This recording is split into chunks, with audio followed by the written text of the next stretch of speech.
একটা অভূতপূর্ব পরিবেশ, বিশাল বিশাল সম্মানে সম্মানিত বীর বীর শহীদ হাদি। অবিশ্বাস্য একটা সম্মান সারা বাংলাদেশ তাকে জানিয়েছে। আল্লাহর কাছে সবসময় দোয়া করি, আল্লাহ তাকে শহীদি মর্যাদা দিয়েছেন এবং আল্লাহ যেন হাদিকে বেহেশতবাসী করেন। হাদির যে বিদ্রোহী কবিতা,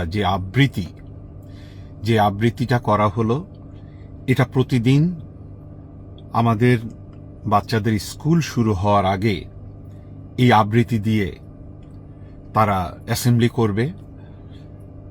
এটা আমার ইচ্ছা, এবং সেই তার যে বিদ্রোহী কবিতা আবৃত্তি করার যেই স্টাইল, এটা লাস্ট এভার। এটা মানে আমার কাছে মনে হয় না যে মানে এটাকে অতিক্রম করা এমন একটা সহজ কাজ হবে। সেই কারণেই বিশাল একটা উদ্দীপনা, দেশপ্রেম, সমস্ত কিছু এই আবৃত্তিটার মাঝে ফুটে ওঠে। সেই কারণে বাচ্চাদের যখনই স্কুলের অ্যাসেম্বলির তে প্রতিদিনই এই হাদির কবিতা আবৃত্তি দিয়ে শুরু হবে বাংলাদেশের স্কুল।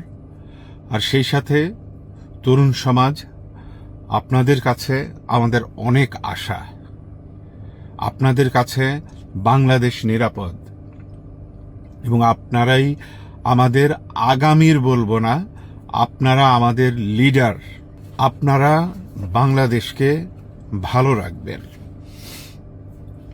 আপনাদের প্রতি অনেক অনেক সম্মান এবং শ্রদ্ধা জানাচ্ছি আমি। আর সেই সাথে আমি জানি না, আমি খুব ছোট একটা মানুষ, আমাদের মাহমুদুর রহমান স্যারের কাছে আমার প্রস্তাবটা যাবে কিনা। আমি চাই, স্যার, আপনি এবারকার নির্বাচনে, আপনি কোনো দলের না, আপনি কোনো পার্টির না, কোনো কিছু না, জনগণ চায় আপনি এবারকার নির্বাচনে স্বতন্ত্র প্রার্থী হিসাবে দাঁড়াবেন। আমরা চাই, মানে আমার কাছে মনে হয় যে বাংলাদেশের মানুষ চায়, এবং বাংলাদেশের আমাদের বন্ধু বান্ধবও চায়, বাংলাদেশের তরুণ সমাজ চায় যে আপনি স্বতন্ত্র হিসাবে, বা আপনাকে এ দেশের জন্য দরকার। কে আপনার পিছনে কি বলছে, কি করছে, এটা নিয়ে আপনি একটা অন্য একটা পর্যায়ের মানুষের ভালোবাসার কাছের, যেটা ভাবার মতো না।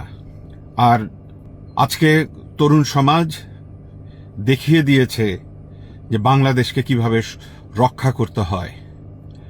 আর আমাদের হাদি, আমাদের আবু সাঈদ, মুগ্ধ, এরা আমাদেরকে অনুপ্রাণিত করে গেছে, আমাদেরকে যুগে যুগে অনুপ্রাণিত করে যাবে।